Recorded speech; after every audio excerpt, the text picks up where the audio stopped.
ya nuevo año, comenzamos con las charlas de café, los profes del fútbol, principalmente los profes del fútbol con experiencia, y hoy tenemos un invitado de muchísima experiencia, haciendo números, más allá que es un profe muy joven de edad porque tiene la piel tesa y es un juvenil. Pero bueno, Mauro Ceruti, un profe que nos acompaña hoy con clubes en Argentina, como por ejemplo Newell's. Ha trabajado también en Instituto, Huracán, trabajó en la Liga de Colombia, en Atlético Nacional, trabajó en Ecuador, en, en Independiente del Valle, también trabajó, tuvo un paso por Chile, así que bueno, la verdad que es un profe con muchísima trayectoria, muchísima carrera, y particularmente yo estoy muy contento de que esté acá con nosotros compartiendo todos sus conocimientos, todas sus experiencias, que principalmente es lo que al fin y al cabo, uno de los objetivos de este espacio: contar experiencias, cosas buenas, cosas malas también, porque no siempre es lo bueno. Así que, Mauro, primero agradecerte por el tiempo. Hacía tiempo ya que estábamos charlando para tener esta conversación. Así que agradecerte el tiempo que estás teniendo acá con nosotros. Pablito, bueno, un gusto. Sí, se hizo larga la espera, la verdad que siempre La hiciste la, larga, po- que distinto, no mientas, la hiciste larga. la postergamos por una cosa o por la otra, ya hace varios meses que venimos hablando para empezar a charlar. Creo que era antes del primer encuentro que todavía quedó pendiente. Total, Así que totalmente. bueno, es un gusto. Hemos compartido un tiempo en Colombia y la verdad que los mejores recuerdos, las mejores experiencias. Así que bueno, sí, como vos decís, ya son varios años en el fútbol, empezando en la parte amateur en mi ciudad, mi pueblo, pasando por Corrientes, Boca Unido, todo en el ascenso, Unión de Santa Fe, y bueno, ahí tuvimos la posibilidad de ascender y empezar a tocar lo que es primera división. ¿En Unión fue que empezaste en primera con fútbol profesional? Claro, claro, en Unión en el año 2010 llegamos en el Nacional B, pudimos ascender a primera en el año 2011 y bueno, ahí tuvimos la posibilidad de empezar a trabajar en primera división, que era algo muy lindo, yo era muy joven, eh, así que bueno, siempre cuento la anécdota de que, como decíamos, de contar experiencias, de que siempre quería ser un poco más grande porque todos los jugadores o gran parte de los jugadores eran mayores que yo. Vos eras más chico que los jugadores. Claro, exactamente. Era más chico que los jugadores, entonces hoy después de tantos años me pasa a la inversa. Digo, quiero ser más chico que los jugadores y me toca ser más grande que todos. Si uno no es tan grande todavía en edad, pero bueno, pasa rápido, por eso hay que disfrutar mucho el camino, el trayecto, que es lo más lindo, el día a día, que es lo que después cuando nos toca estar, por ejemplo, en estos momentos de espera de una posibilidad de laburo, es lo que más se extraña, ¿no? El día a día, el convivir con los jugadores, con la gente, sobre todo del cuerpo técnico, la gente de los staff, que bueno, eso es lo que deja esto. Mauro, obviamente algunos clubes me he olvidado, pero si queda alguno, nombralo, que se me ha pasado, pero con los cuerpos técnicos, ¿con qué entrenadores has trabajado? Bueno, tuve la posibilidad de iniciar mi carrera, bueno, en mi pueblo, con gente del pueblo. En el año 2004 estábamos en el Argentino B, el primer B VIP, algo así se llamaba, que era por invitación. Bueno, y cayó Frank Udelka a trabajar a mi ciudad. Y ahí empezamos a trabajar juntos, empezó el recorrido por 17 años. Bueno, tuvimos ahí en Darío con mi pueblo, Boca Unido de Corrientes, Unión de Santa Fe, Instituto de Córdoba, Huracán, Talleres de Córdoba. Bueno, 17 años trabajaron tuvimos, con él, 17 años claro, juntos. Bueno, buen exactamente, tiempo. la U de Chile y Newell's, y el último año fue en el 2021 en Huracán. Bueno, después de ahí yo me tomo como un impas, vengo a trabajar a Córdoba, a Talleres, a la estructura del club. Y bueno, en poco tiempo me tocó sumarme al cuerpo técnico de Pedro Caiciña por unos meses. Y después de que se va Pedro, tuvimos un interinato que terminó siendo una continuidad de trabajo con Javi Gandolfi, que es con quien actualmente estamos con Javi en el cuerpo técnico. Estuvimos trabajando en Talleres, Independiente del Valle y Atlético Nacional, lo que fue el 2025.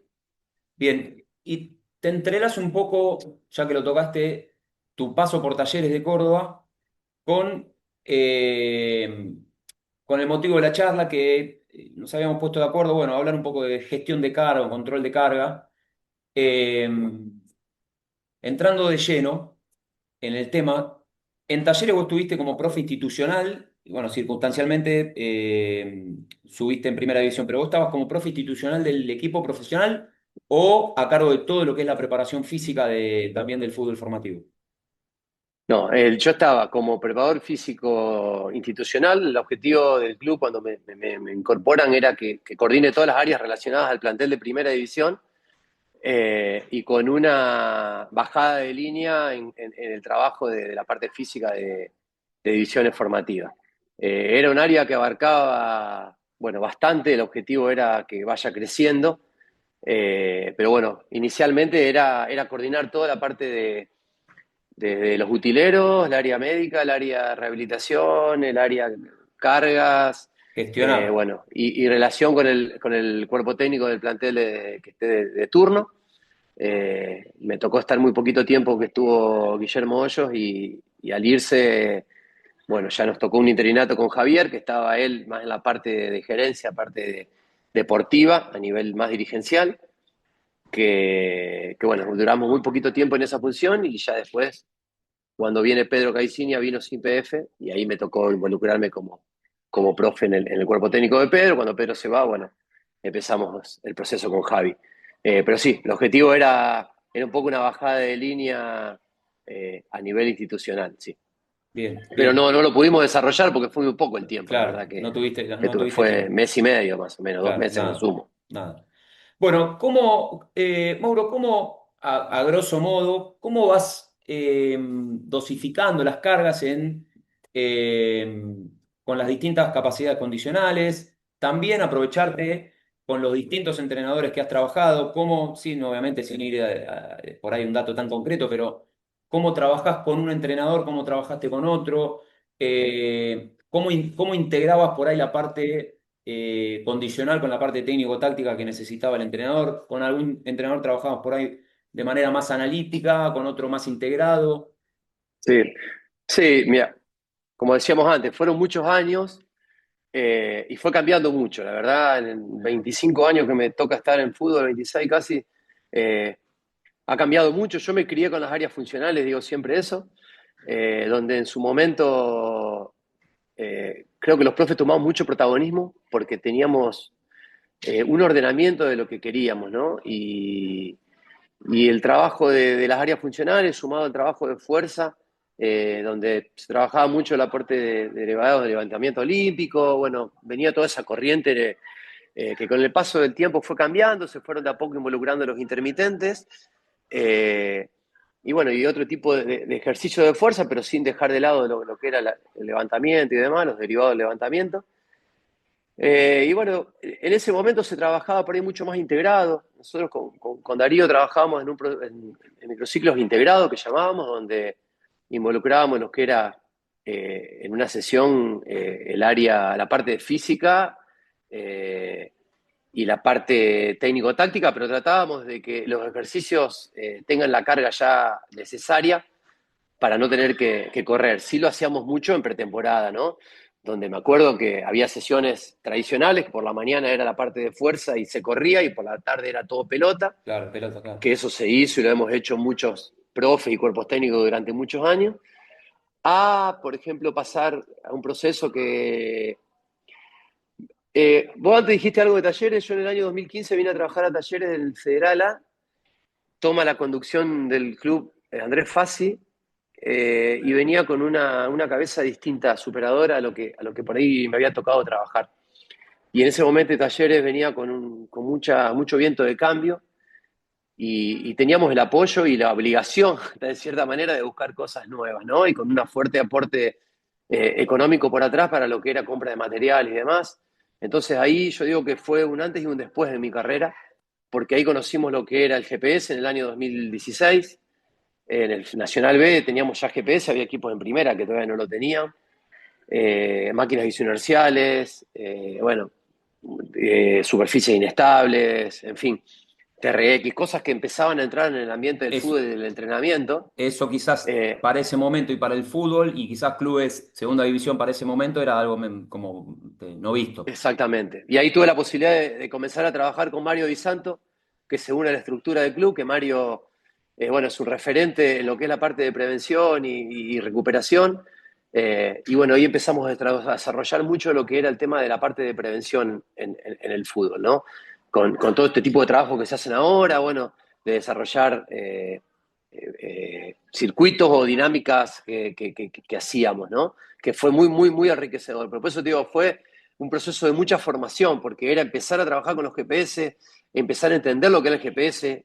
Nadie te decía nada, nadie hablaba, nadie se animaba a decir cuánto es mucho, cuánto es poco en ese momento.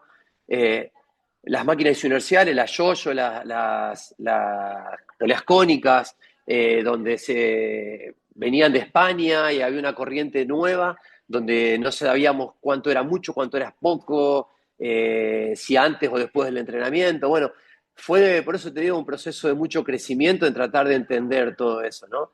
Y estamos hablando que hace 10 años atrás de eso. Entonces, la verdad que fue muy, muy enriquecedor. Y bueno, después, muchos años después, me tocó trabajar con Pedro Caicini acá en Talleres. Pedro tiene una formación, por ser portugués, muy fuerte de lo que es la periodización táctica. Y bueno, y Javier en sus inicios y en su formación como entrenador, nos tocó convivir en ese momento, donde, bueno, él cuando le toca ser entrenador toma la, esa metodología de trabajo, la apreciación táctica como propia, y bueno, y empezar a formarnos de cierta manera. Fueron 7, 8 meses de una formación diaria y acelerada de lo que era la apreciación táctica aplicada, ¿no? Porque hay mucha controversia, mucho que sí se puede aplicar, no se puede aplicar, y bueno, uno entendiendo qué es lo que realmente es, porque ellos son los creadores de la metodología, los portugueses. Entonces, bueno, hoy tomando esa metodología de trabajo en los últimos años como la que utilizamos en el cuerpo técnico, bueno, con sus pros y sus contras, pero yo creo que lo que hablamos siempre, muchas veces con vos, Pablo, creo que el secreto de esto, o a título personal, no es casarse con ninguna, sino tomar un poco de todo y no por capricho o por una ideología de no aceptar otras cosas. Que se tenga que descartar. Esto sirve, esto no sirve. Yo creo que en el fútbol todas las formas de trabajo, todos los sistemas tácticos ganaron campeonatos en todas partes del mundo. Entonces, vale la pena por lo menos leerlo, escucharlo, atenderlo, ver qué puedo sacar, qué puedo tomar o qué descarto de cada una de las posibilidades de trabajo, ¿no? Totalmente. Sí, y aparte, a ver, quizás también entender el contexto, ¿no? Porque por ahí uno le gusta la idea, se casa con esa idea, y bueno, y el contexto quizás no es el adecuado y el 100% para poder aplicarlo. Así que, como toda cosa, bien lo dijiste, sacar lo bueno, quizás lo malo, o también ir adaptando ciertas particularidades. En eso, Sí, te pregunto, Maurito, en esos momentos que trabajaste en talleres y que lo nombraste ahí a Mario, bueno, un profe también con muchísima reputación, muy conocido y también con el tema de prevención de lesiones y demás. ¿Cómo manejaban eso de manera particular con cada uno de los futbolistas? ¿Y cómo estás trabajando hoy en el cuerpo técnico de Javier dentro de la periodización táctica? ¿Cómo van gestionando las cargas, supongamos, en una semana tipo donde compiten fin de semana a fin de semana? totalmente. Bueno, la idea era ver cómo podíamos involucrar todo eso en lo que era la planificación, ¿no? Y sobre todo que los entrenadores cedan el tiempo y entiendan de que esas cosas son buenas. Yo tengo una experiencia, empezamos a trabajar con Mario y en el proceso de una semana, 10 días, tuvimos un par de lesiones. Entonces el entrenador me dice, pero ¿qué estamos haciendo? Esto es por todo lo nuevo que venimos haciendo. Y yo le digo, no, le digo, es un proceso que se tiene que dar, que puede pasar, que es de cierta manera de prueba, experiencia, pero va a dar su resultado, va a dar su fruto. Entonces muchas veces es esto lo que hablábamos antes, ¿no? De que esto es un trabajo de muchas personas. Antes por ahí era más el técnico y el profe donde que tomaban las decisiones. Hoy ya hay mucha más gente involucrada en los staff. Hay un entrenador, hay 2 o 3 ayudantes, hay un profe secundario. Y sumarle, perdóname, más allá que los cuerpos Sí, técnicos se ampliaron un montón, el staff fijo de los clubes hoy también totalmente. tienen 6, 8 o hasta 10 personas. Totalmente, igual yo soy una persona que adhiero mucho a eso. Yo creo que la profesionalización de las áreas de los clubes es muy importante. Es muy importante porque no todos los cuerpos técnicos son tan grandes, entonces creo que hay cosas que los clubes tienen que tomar como modelos o parámetros de trabajo propios del club, más allá de la gente que se vaya sumando. Creo que hay cosas que son de base que no se tienen que cambiar, que hay que hacerlas siempre, sostenerlas en el tiempo. Para que el cuerpo técnico que venga tenga muchas cosas ya de cierta manera resueltas o trabajadas. ¿No? No por capricho, como te decía antes, sí creo que tiene que ir mejorando, se tiene que ir evaluando, tiene que ir progresando la metodología, la forma, para que los clubes vayan teniendo su base estable dentro del staff de personas y que vayan teniendo su trabajo y obviamente con una exigencia de ir mejorándolo, ¿no? Eh, y bueno, lo que hacíamos con Mario era él tenía un desarrollo de evaluaciones individuales donde iba mucho a la parte más subjetiva, no tanto medible. Hoy hay mucha más herramienta para poder evaluar lo que es, bueno, con las VAL, con la de Evolution que tienen las plataformas de evaluación de fuerza. Antes era mucho eh, más a ojo, más subjetivo que objetivo, porque no estaban esas herramientas que aparecieron en los últimos años que nos dan un montón de información súper útil.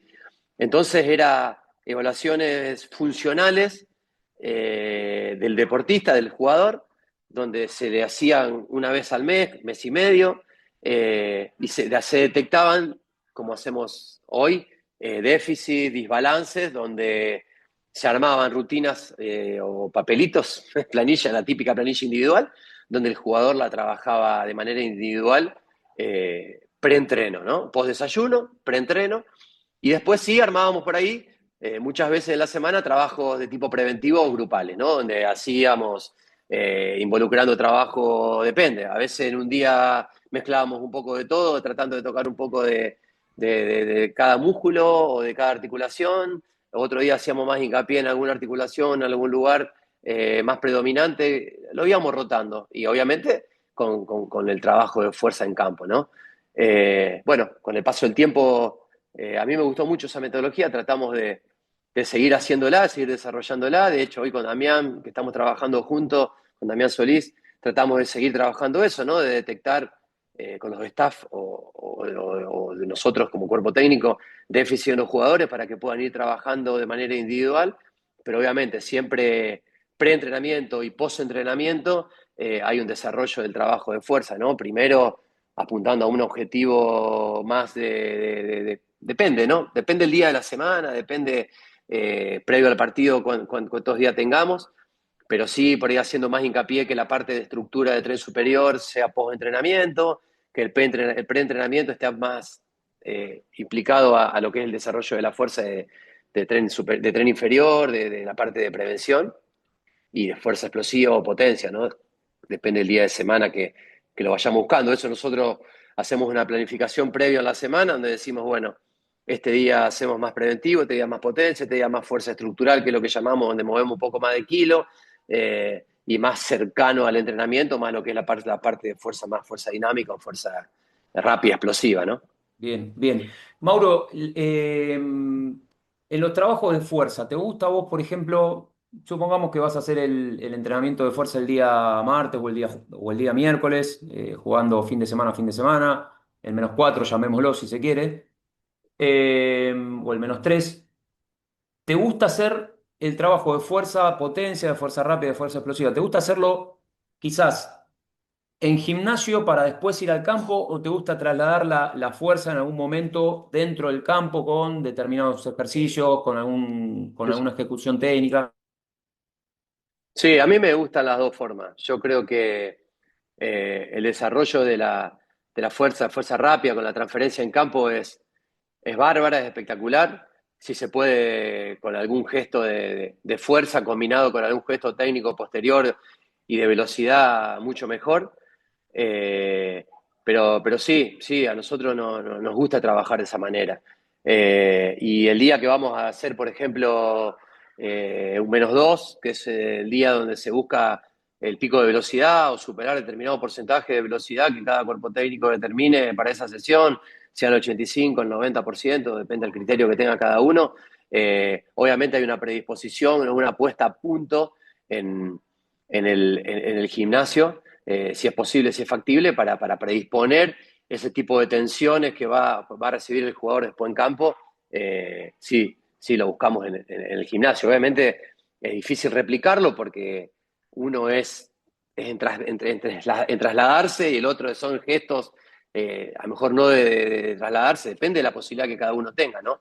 Pero sí, sí podemos generar tensiones de alta intensidad en el gimnasio para después llevarlas al campo o en el campo para después terminar con un sprint, sí, bienvenido. Sí. Bien, buenísimo, buenísimo, clarísimo. Las tareas de duración o de resistencia en campo, ¿no? En una tarea en espacio reducido lo manejan dependiendo obviamente de la cantidad de futbolistas, con el espacio de interacción. ¿Compensás posterior al entrenamiento con alguna tarea analítica, intermitente, RCA, pasada, con algo de potencia aeróbica? ¿Lo haces, no lo haces, lo haces previo, lo haces posterior, haces un mix? A mí me gusta hacerlo post-entrenamiento, no pre-entrenamiento, porque estaríamos generando por ahí una fatiga bastante elevada para todo lo que viene después. Yo siempre lo que entiendo que lo más importante de la sesión es el trabajo en campo, el trabajo con pelota. O sea, la prioridad del jugador tiene que llegar bien para realizar eso, sobre todo en competencia, ¿no? En pretemporada después podemos tomar y elegir qué, porque, bueno, es distinto, es otro momento. Pero en campo sí me gusta que la prioridad sea lo que es la pelota, lo que es el balón. Entonces, todo lo que no podemos lograr como objetivo en el día de la fase que estemos, lo podemos compensar analíticamente después. Obviamente, a ver, yo tengo una idea, pero es muy personal. A mí lo que me gusta compensar es la alta intensidad o el sprint. Por ahí no soy tanto de generarle a un jugador post-entrenamiento una carga metabólica alta o de un volumen alto para que siga sumando metros. Yo, Bien. a ver, generarle una carga demasiado alta, donde le genere una fatiga demasiado importante en miembros inferiores, por ahí prefiero que si necesita el jugador por X motivo seguir entrenando para bajar de peso o para buscar una forma física, o me voy a una intensidad media alta, o me voy a un trabajo más en gimnasio con bicicleta o con distintos estrategias que podemos hacer para que el jugador siga entrenando y no siga fatigando las piernas, porque al día siguiente ese jugador va a tener que volver a entrenar y si en un día le fatigamos, le destruimos las piernas, el otro día va a correr mucho riesgo. Total, bien, buenísimo, buenísimo eso que nos contaste. En esa semana, Mauro, donde entrenás de lunes a sábado, competís el domingo, en esas ondulaciones de carga, ¿no? Donde el lunes por ahí, a ver, digo, ¿no? Por ahí orientás más hacia la resistencia, el martes a la fuerza. ¿Cómo vas haciendo porcentualmente o cómo vas estructurando cada una de las capacidades en las sesiones? Totalmente. Sí, si tenemos una semana, hagámoslo como con una periodización táctica, podemos tomar desde un -5 o desde un -4, desde un -5 sumaríamos otra sesión de duración, sería parecida a la de -3.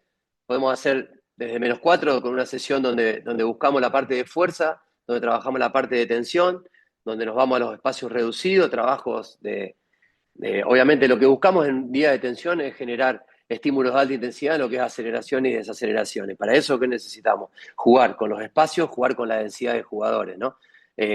Más cantidad de jugadores, o sea, jugar con la cantidad de jugadores y con la superioridad numérica que hay entre los jugadores, ¿no? Es lo que hablamos siempre, es todo muy arquitectónico de buscar espacios, la relación jugadores que recuperan contra jugadores que la tienen, bueno, y lo que nosotros tenemos es, de acuerdo al día del partido, como una carga de referencia, qué porcentaje de un día de duración queremos para ese entrenamiento.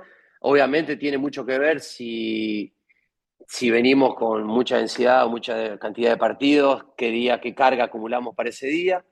Eh, Porque obviamente la fatiga de -4 es alta, donde se trabaja casi en un porcentaje de un partido en lo que es relación a aceleraciones y desaceleraciones, entonces deja una huella para el jugador, ¿no? Eh, pero bueno, eso te digo, tenemos una referencia en relación a la competencia. Para el -3, que nos vamos a la duración, el día de la carga, el día de la distancia, obviamente lo mismo. Y ahí por ahí es el día donde buscamos la compensación, el día de que no se haya completado la distancia que queríamos, ¿no? Obviamente ahí nos tenemos que ir a espacios grandes, a ver a dónde lo llevamos, si a una carga más intensiva, nos vamos a variables de alta intensidad, si vamos a una carga más extensiva, nos vamos a variables más de duración, donde buscamos más distancia y no tanto HCR o valores de sprint. Si por ahí no completamos una carga con valores de sprint, sí los podemos compensar. A mí me gusta mucho compensar lo que son los metros en sprint y los metros en HCR, no tanto el volumen total, por hacerlo, ¿no? En su momento, cuando uno se formaba en esto de los GPS y de las cargas, hace muchos años atrás, yo tengo un referente que para mí fue el que me enseñó mucho en esto, que fue Gustavo Metral, y me decía, Mauro, siempre quédate con la carga que te va a dar más intensidad. Lo que te sostiene la forma física o de una manera más fácil es la intensidad por sobre el volumen. Es mucho más fácil adaptar por intensidad que adaptar por volumen. Entonces, a mí me La gusta frase de cabecera que a mí siempre me encantó, de Horacio Anselmi, cantidad de calidad. totalmente, totalmente. Yo para mí cantidad de calidad es una frase que lo define y lo resume mucho. Eh, entonces, ahí es donde vamos a marcar la diferencia, ¿no? Ser más efectivo o más eficiente desde la intensidad. Obviamente estamos siempre corriendo mucho más riesgo, ¿no? Porque estamos siempre al borde de que el jugador corra riesgo de que le pase algo, ¿no? Pero bueno, es la demanda más importante que va a tener después en el partido. Si nosotros hacemos jugadores cada vez más eficientes desde la intensidad, muy probablemente puedan sostener esa intensidad, esa demanda en el partido. Bueno, como te decía, en el -3 también es el día donde puede aparecer la parte de fútbol, donde nos vamos a espacios grandes, cancha entera, tres cuartos cancha, donde los jugadores recorren distancias mucho más altas, donde ahí buscamos las estrategias. A ver, yo lo que aprendí con Pedro Caicinia de esto, lo que me enseñó Pedro, es que la priorización táctica está planificada como priorización táctica, donde se involucra la parte física. Entonces, el objetivo más importante es ir buscando en la semana cómo yo voy dosificando los ejercicios tácticos o técnico-tácticos que me vayan completando la parte física. O sea, pero lo más importante es decir, ¿cuál es el objetivo táctico que yo tengo para trabajar con el plantel? Entonces, busco los ejercicios que me generen en el -4 espacio reducido, todo lo que es recuperación, presión, toda la parte de pressing. En la parte del -3 ya te va lo que es la estructura de equipo, donde vos ya trabajás en ataque o en defensa, a campo abierto, con espacio más grande, y ahí inevitablemente aparece la carga física en relación a esa estrategia del -3. O sea, es el buscar ejercicios técnico-tácticos que a vos te requieran esa demanda física para poder cumplir tu objetivo físico. ¿Se entiende? No el hecho de decir, hagamos ejercicios para que el jugador corra y genere muchos metros. No, hagamos ejercicio para que el jugador cumpla los objetivos tácticos que nosotros tenemos para ese día de la sesión, tanto en un -4, -3, en un -2, y que de paso nos completen la forma física. O sea, hay que pensarlo al revés. O sea, Claro, al es revés, una claro, claro. planificación del entrenador de que él quiere, de lo que él quiere desde el punto de vista técnico-táctico, sobre todo táctico, cuál es su estrategia de partido, y ahí entramos nosotros como profe y decir, bueno, listo, hagámoslo en estas medidas, hagámoslo en este volumen, hagámoslo en esta duración, hagámoslo en esta cantidad de series para que ese objetivo de cada trabajo o de volumen total se cumpla. No sé Sí, sí, se si entiende, queda claro. es verlo al revés, o sea, es estructurarlo al Exactamente, revés. Mauro, exactamente. y No de nuestro vista, no de nuestro punto de vista, sino desde el claro, entrenador del y que entrenador. de paso nos vaya completando nuestro objetivo. Por eso es lo que hablamos siempre de esto de decir, es ser arquitectónico en la planificación, ¿no? Totalmente, totalmente, que en la planificación, a ver, al fin y al cabo es sentarse, pensar lo que necesito yo como profe, lo que necesitas vos como entrenador, lo que necesita de pelota parada, de estructura del equipo, Totalmente. sentarse y empezar a cuadrar y empezar a poner todos los eslabones.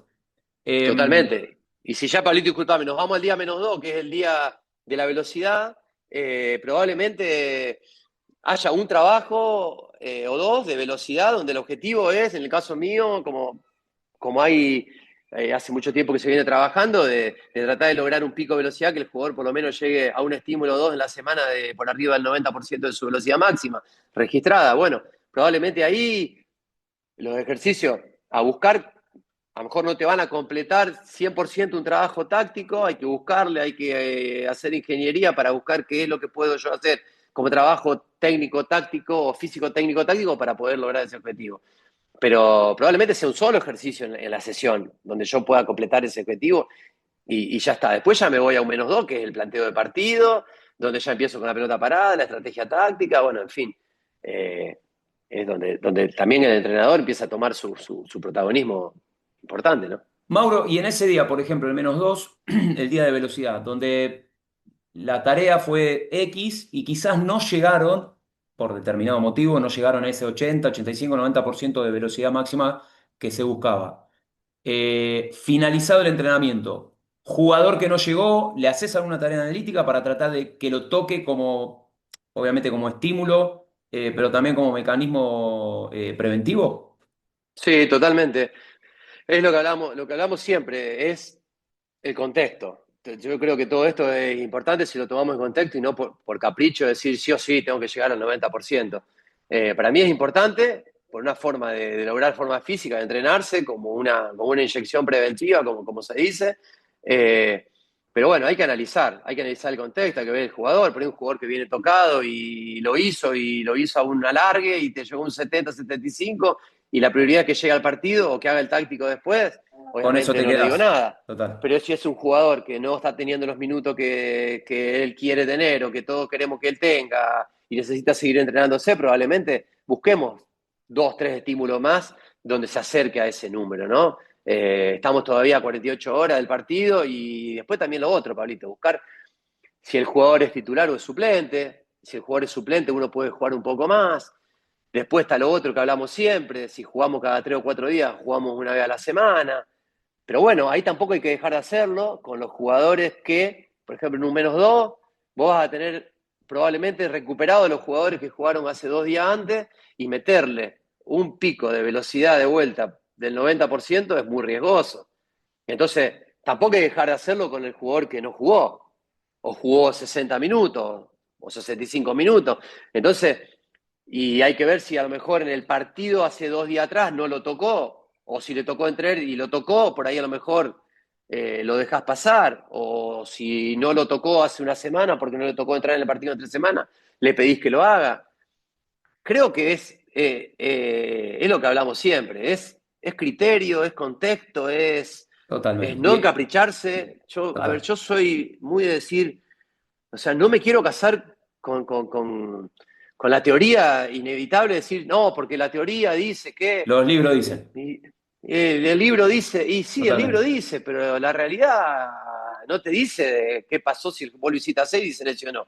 El libro no No, te va a venir el libro a no te dice defender. eso y a ver, uno de los objetivos principales de este espacio nuestro justamente es eso, o sea, la teoría es importantísima, el libro dice es importante tener la teoría, pero la práctica a veces te dice otra cosa y todo lo que está detrás, ¿no? Que es lo que vos recién acabas de nombrar, o sea, los futbolistas que juegan o que vienen de titular con más 60, los que te jugaron 5 minutos ya te vienen con otra cara, el que no estuvo citado, el que no entró, si venís del fin de semana de ganar, si venís del fin de semana de perder. Entonces, todas esas cosas del día a día también, obviamente, uno lo tiene que gestionar, porque al fin y al cabo esto es un trabajo de planificación, pero de gestión también, y tenés que tratar de tener a 35 tipos de la mejor manera, no hablo solamente de la parte condicional, de la mejor manera física, mental, de alegría, y bueno, no es fácil tampoco eso. Totalmente, totalmente.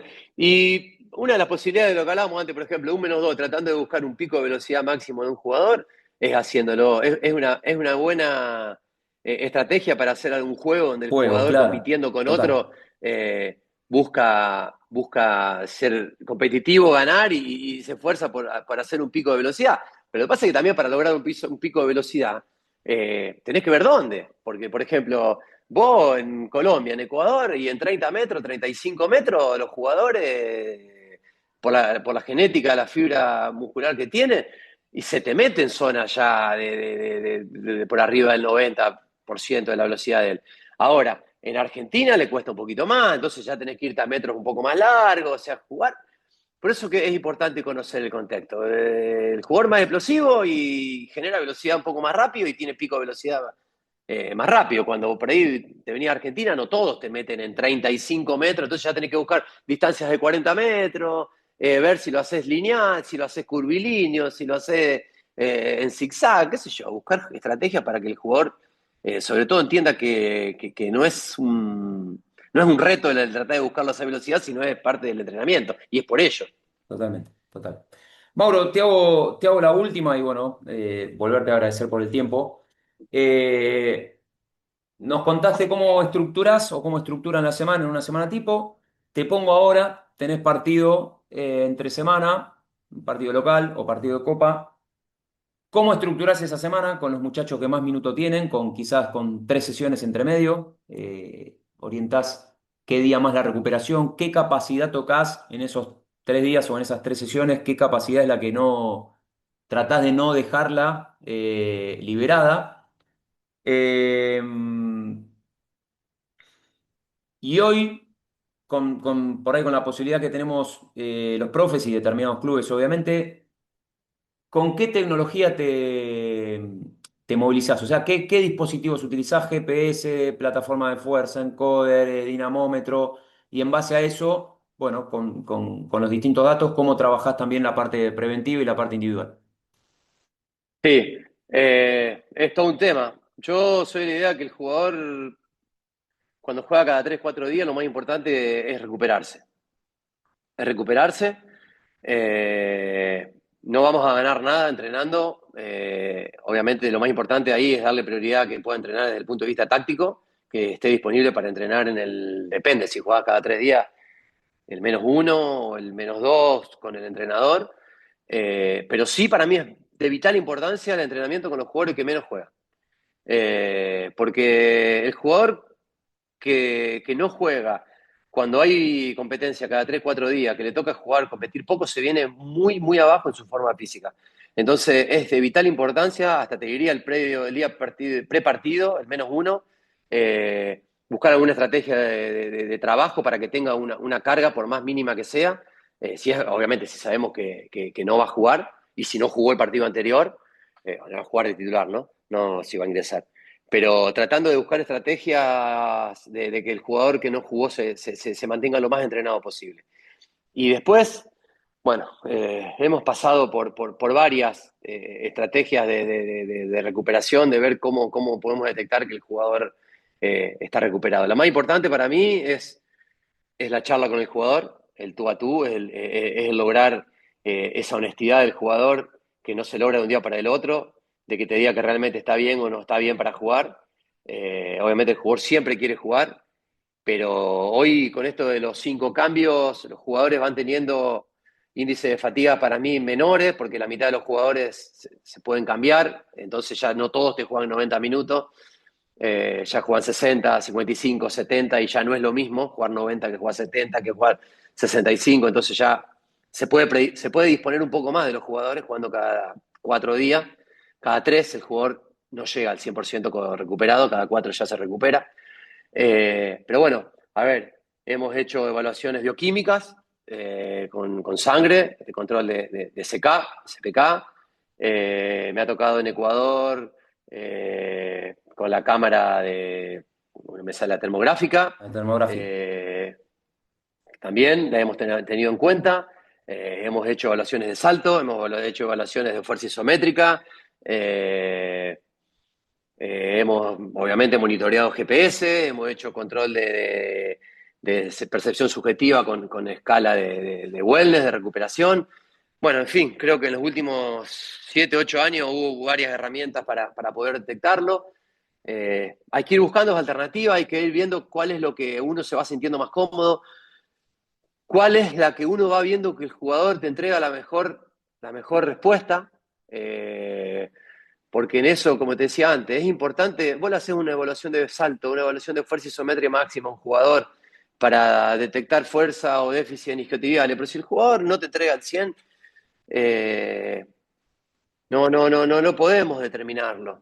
Después podemos hacer control de secado, control de sangre, y también tenemos que hacerlo en el momento justo, porque también los perfiles de recuperación de los jugadores, algunos se recuperan en 36 horas, otros se recuperan en 48, otros necesitan 60 horas. Entonces hay que hacer un seguimiento longitudinal de tiempo de cada jugador, donde hay que individualizarlo, donde hay que ver que hay jugadores que con 800, por ejemplo, de SK están recuperados, y hay jugadores que si no tienen 400 no se recuperan. Bueno, en fin, creo que nada es determinante para una persona o para un jugador. Creo que hay que ir buscando la estrategia para tener la mejor información de acuerdo a cada jugador o de acuerdo a cada equipo o a cada contexto. Sí, creo fuertemente en lo que nosotros como cuerpo técnico podemos hacer post partido. Para mí nada recupera, puedo tener mucha controversia, ¿no? Pero nada recupera más que la cama. Para mí el sueño reparador post partido de que un jugador pueda tirarse 8 horas en el momento que corresponde, ¿no? En los horarios del sueño reparador, no acostarse a las 7 de la mañana después de un partido, porque estuvo de gira toda la noche y durmió 8 horas. No, estoy hablando de que el jugador post partido, si tiene la posibilidad de estar 8 o 9 horas en la cama, obviamente sumado a lo que es la alimentación correcta, hidratación correcta, ya con eso ganamos muchísimo. Total. Eh, Sumado a lo que después podemos hacer como estrategia de recuperación nosotros en vestuario, de botas, de hielo, de contraste, de vitaminas, de bueno, suplementación que le puedan dar los médicos y los nutri. Bueno, hay mucho para hacer, pero lo más importante es que nosotros, y sobre todo el jugador, tomen conciencia de lo necesario y lo importante que es para ellos. Ahí un poco resaltar, ¿no? Lo que dijiste en este tema de la recuperación, que lo más importante en este caso es lo básico. Después son estrategias, a mí me gusta el hielo, a vos te gusta el calor, a vos te gustan las botas, a mí me gusta la pistola de masaje, que no dejan de ser estrategias, pero la alimentación, la hidratación y el descanso son los pilares. Totalmente, Eso estoy totalmente de acuerdo con vos. Y lo otro, con las posibilidades que tengamos de tecnología, tener presente también de, que lo dijiste ahí al hablar el tú a tú, creo que le dijiste vos, el tener esa comunicación y ese feedback con el jugador, de ganarse uno como cuerpo técnico, como profe, como entrenador, como asistente, tener la confianza de que el jugador te diga la verdad. Mirá, la verdad totalmente. necesito, hoy no estoy, porque prefiero hacer, no sé, algo de tren superior y sabes que cuando el tipo te dice hoy no estoy, es no estoy en serio. Y no te dice no estoy porque no quiero salir al campo porque hace frío. Totalmente, totalmente, pero aparte eso es un conocimiento que uno va teniendo del jugador, más allá de que el jugador quiera tenerlo o no, uno va sacándole la ficha de cierta manera de cómo es. Y también conociendo los tiempos de recuperación de cada jugador. Hay jugador que vos sabés que juega el partido, al día siguiente hace recuperación y al otro día ya está recuperado en un Ya alto lo tenés. porcentaje. Y hay jugadores que el primer día vienen, no te manifiestan nada y al otro día están que no sirven para nada y recién el tercer día es el día donde vos podés empezar a aplicar una carga. Y eso tiene mucho que ver con la edad, tiene que ver mucho que ver con su forma física o su historia física de entrenabilidad, con su genética, con su predisposición. Bueno, en fin, creo que, a ver, como hablábamos antes, Pablito, y decíamos que ningún método es tan determinante para lograr un objetivo, que todos sirven, el tema es adaptarse. En esto creo que también hay que ser mucho más criterioso, no ser tan determinante, decir es esto sí o sí. No, me parece que los profes más inteligentes, los cuerpos técnicos más inteligentes son los que se adaptan, los que saben tomar que es por acá o es por allá, o con este jugador es por acá, este jugador sabemos que son 2 días, no lo podemos tocar, este sabemos que al día siguiente no, pero al otro día ya quiere estar corriendo, porque hay una cuestión de la cabeza que lo hace bien, que lo recupera. En fin, creo que más inteligentes seamos nosotros como cuerpo técnico, y en eso también de que entendamos todos, porque por ahí te pasa que vos como profe entendés la situación y a lo mejor el entrenador te dice, che, mirá que venimos de perder y yo necesito entrenar. Bueno, está bien, pero los vas a entrenar y el jugador no está recuperado. A lo mejor no se va a romper, pero no se va a recuperar y al partido cuando llegue va a estar para 45 minutos y lo vas a tener que sacar. Entonces, el entender de que de que las áreas o las áreas que cumplimos dentro de un staff no son para tener la razón, sino para lograr el bien común del equipo, de los jugadores, ¿no? De cada uno. Totalmente, totalmente. Mauro, la última, ahora sí, va con Mirta Legrand, viste, te digo la última y sigo. Pero aprovechando, ¿no? Que estuviste en distintas ligas trabajando, bueno, la argentina, la chilena, la ecuatoriana, la colombiana. ¿Qué diferencia, ahora sí, hablando puntualmente del área nuestra, del área física, condicional, qué particularidad notaste entre cada una de esas ligas? Si notaste diferencia, no, a nivel entrenamiento, a nivel cultura, a nivel fuerza, a nivel velocidad, a nivel alimentación. Y la verdad que la Liga Argentina es una liga muy intensa, muy agresiva. Para mí, de todas las que me tocó trabajar, es la más agresiva. Los valores físicos que reportan los GPS, los match análisis son muy superiores. Sí, por ahí en las ligas de Colombia y de Ecuador me encontré con valores de alta intensidad o de sprint muy altos, muy altos. A lo mejor no tanto valores altos en lo que es el recorrido o en distancia total. Y acá una salvedad que siempre depende mucho en el club que te toca estar. Si te toca estar en un club eh, por ahí a lo mejor de más importancia, eh, bueno, ahora hay estudios que dicen de que la posesión del balón te hace correr más que si la recuperás. Bueno, depende. Todo tiene, todo depende, diría la canción. Pero, pero sí, si vos tenés un equipo de posesión, de tenencia, si la posesión y la tenencia es buena, donde vos haces circular la pelota y lo haces jugar, correr al rival, para mí es mucho más determinante que si vos sos un equipo que estás corriendo atrás de la pelota todo el tiempo. Entonces, si vos sos un equipo de posesión, de tenencia, probablemente seas más eficiente desde el punto de vista eh, físico. Obviamente, la parte táctica es determinante para que vos seas más eficiente.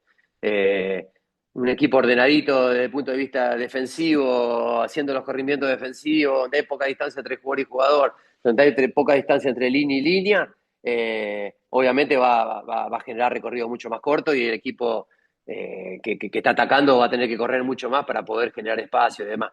Pero bueno, volviendo un poco a lo que vos te decía antes, a mí me sorprenden los valores físicos de la Liga Argentina. Para mí el jugador argentino genera valores físicos muy, muy altos, por eso es competitivo en todas las ligas en la que se encuentra. A mí me tocó trabajar en Chile, marca diferencia, me toca trabajar en Colombia, marca diferencia, me toca trabajar en Ecuador, marca diferencia, o sea, los GPS no mienten en ese aspecto, el jugador argentino siempre está en los valores más altos, siempre en lo que es partido corre mucho más que el jugador por ahí oriundo de ese lugar. Eh, y bueno, después en calidad técnica, bueno, depende de cada equipo, ¿no? Depende de qué equipo te toca. Por ejemplo, ahora en Colombia era un equipo que técnicamente tenía muy buenos jugadores, entonces, bueno, hacían las cosas de una manera más efectiva. Los valores que nombraste, los valores de velocidad, sobre todo en Ecuador y en Colombia, ¿los referenciás pura y exclusivamente a la raza?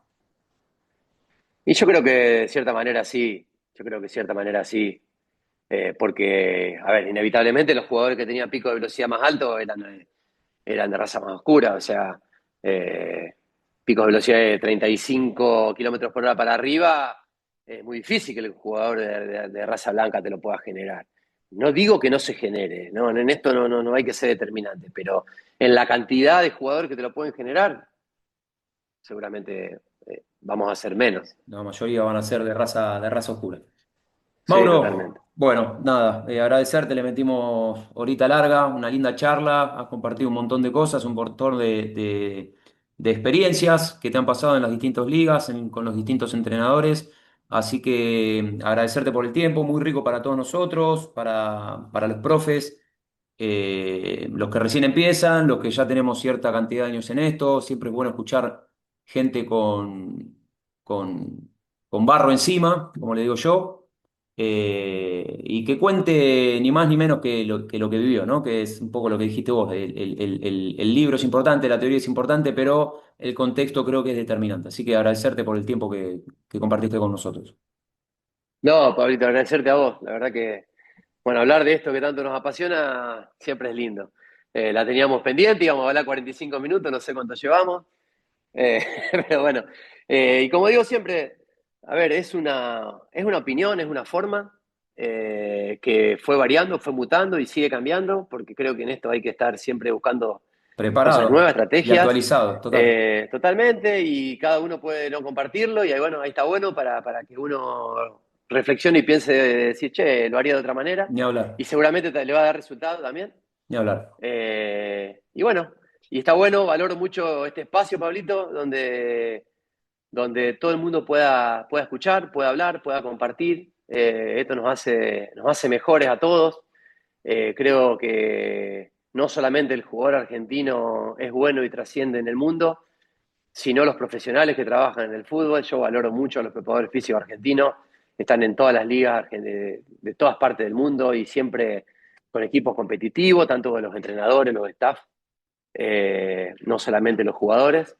Entonces, está bueno que entre todos podamos seguir creciendo, que podamos seguir aprendiendo. Por eso cuando me comentaste la primera vez que ibas a hacer esto, te dije, dale, que me parece excelente. Así que, bueno, te felicito y bueno, agradecido por la invitación.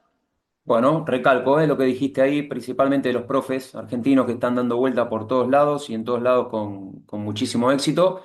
Y más allá, obviamente, de este espacio de escucharnos y escuchar experiencia de cada uno de nosotros, eh, lo que dijiste, ¿no? Yo puedo estar o no de acuerdo con lo que hace o lo que piensa un profe, pero no deja de ser después una discusión, porque es muy fácil.